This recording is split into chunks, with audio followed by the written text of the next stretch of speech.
2-3 দিন ধরে দেখছি মধ্যপ্রদেশ নিয়ে খুব আলোচনা হচ্ছে। পরীক্ষা নেবে না নেবে, হলে কি হবে, একসঙ্গে রেজাল্ট বেরোবে। আমি একটা কথা বুঝতে পারছি না, এর সঙ্গে আমাদের রাজ্যের ছাত্রদের কি লাভ? আমি তো দেখছি কোনো লাভই নেই, লোকসানও নেই। তাহলে আমরা খবর রাখবো কেন? এই কথাটা শুনে তুমি বলতে পারো কেন এই কথাটা বলছেন, সেটা আমার পরিষ্কার করে দেওয়ার দায়িত্ব আছে। দেখো, 5,000-এর মতন সেন্টার হয়েছে এবার নিট পরীক্ষায়। ধরে নিলাম 25 লাখ ছেলে পরীক্ষা দিয়েছে, তাহলে এক একটা সেন্টারে গড়ে 500 জন করে পরীক্ষা দিয়েছে। এটা অ্যাভারেজটাকে তোমার এই মুহূর্তে মানতে হবে, তুমি সংখ্যাটা জানো না দেখি। এটাই হয়, তোমরা পরীক্ষা দিতে গেছিলে, দেখেছিলে এই 500-600 করে এক একটা সেন্টারে দেয়। তাহলে মোটামুটি যতজন পরীক্ষায় ফর্ম ফিল আপ করে তার 3% চান্স পায়। মোট 11টা সেন্টারে এরকম হয়েছে, মানে 11 × 500 মানে 5,500 ছাত্র, তার মানে 165টা ছাত্র চান্স পাবে। এই 165টা ছেলে চান্স পাবে কোথায়? মধ্যপ্রদেশে, আমাদের রাজ্যে নয় কিন্তু। এইবার ওইখানে প্রশ্ন সোজা হলো কঠিন হলো, ওই রাজ্যের ছাত্ররা বুঝবে। এইবার একটা কোশ্চেন তার মধ্যেও থেকে যাচ্ছে, কিছু ছেলে তো অল ইন্ডিয়ায় যাবে। হ্যাঁ যাবে, তার পার্সেন্টেজ কত যায়? দেখো, আমাদের রাজ্যে যে 3117খানা সিট আছে, এখান থেকে কিছু ছেলে যায়। আমি একটা হিসাব করে দেখেছি, লাস্ট 2 বছর অনেক ভিডিওতে আমি বলেছি 110-15 জনের মতন যায়। কতজন যায় এটা কিন্তু কোনো জায়গায় তথ্যে প্রকাশিত হয় না। আমি একটা ব্যাক ক্যালকুলেশন করে এগুলো দেখি, 100-150 ম্যাক্সিমাম, তার মানে 5%। তাহলে 165 5%, 7-8টা ছেলে অল ইন্ডিয়ায় যাবে। আমাদের রাজ্য থেকে যারা অল ইন্ডিয়ায় যাবে 100 জন, তাদের মধ্যে কম্পিটিশন হবে। অর্থাৎ ওই 5-7 জন 10 জন আর ওই 11,000 সিটের মধ্যে খুঁজে পাওয়া যাবে 5-7 জনকে। 11,000 অল ইন্ডিয়ার যে সিট আছে, ওই 5-7 জন 10 জনকে খুঁজে পাওয়া যাবে? এমসি আছে 20খানা এবং বড় বড় কলেজ আছে সারা ভারতবর্ষে, খুঁজে পাওয়া যাবে না। পরীক্ষাটা যদি সেদিনকে সুষ্ঠুভাবে হতো, কিন্তু এই 5-7 জনই যেত। অর্থাৎ এটা নিয়ে চিন্তা করা একদম কোনো লাভ নেই, কোনো লাভ নেই। 0.01%ও আমাদের লস বা ক্ষতি হবে না। গতবারেও এই ঘটনা ঘটেছিল 1550-এ। আমি ওই ভিডিওতে ঠিক এইভাবে বুঝিয়েছিলাম, এবং র্যাঙ্ক যখন আসে আমি বলেছিলাম 70-এর মতন অল ইন্ডিয়া র্যাঙ্ক চেঞ্জ হবে। ভিডিওটা তুমি খুলে দেখে নাও, কিন্তু ওরকমই ধরনের হয়েছিল। 15, 20, 30, 40 এরকম করে সবার র্যাঙ্ক চেঞ্জ হয়েছিল। যারা টপার তারা সকলেই জানো। অর্থাৎ এটা চ্যাপ্টারটা ক্লোজ।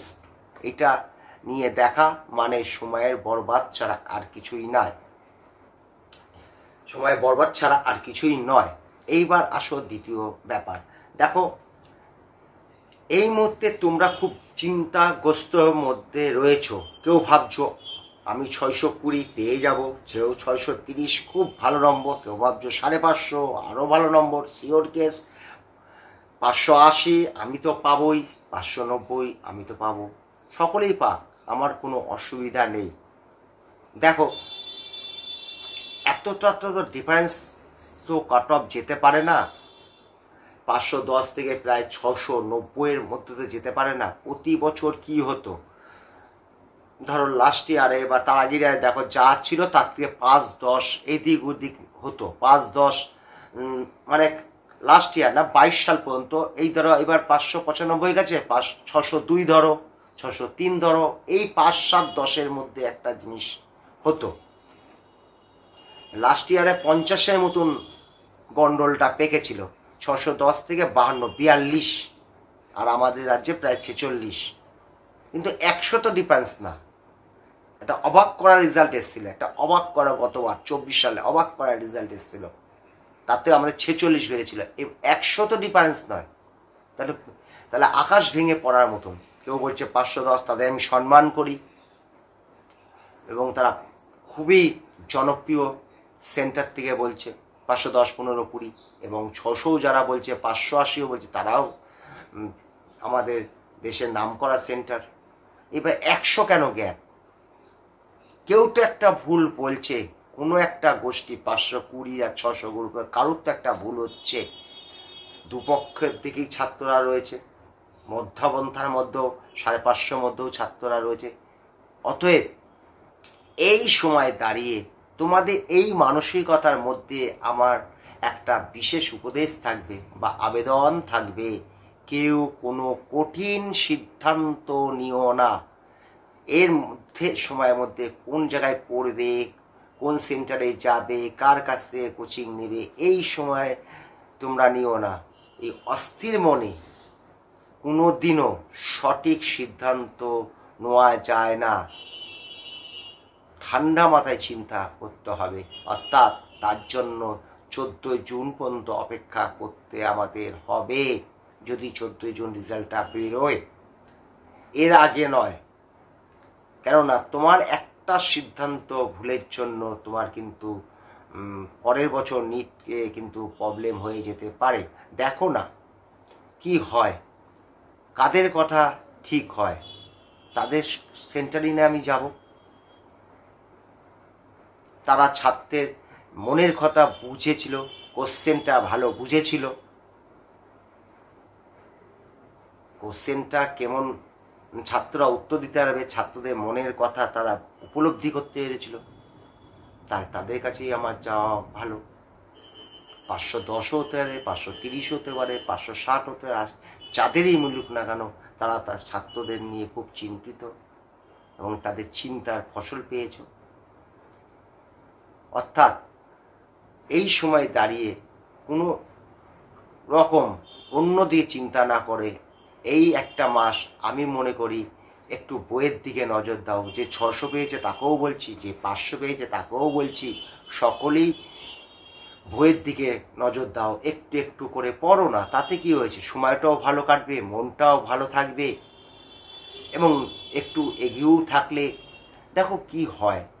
তুমি যদি বেরিয়ে যাও তাহলে তো আনন্দের ব্যাপার, কোনো কোশ্চেনই হবে না।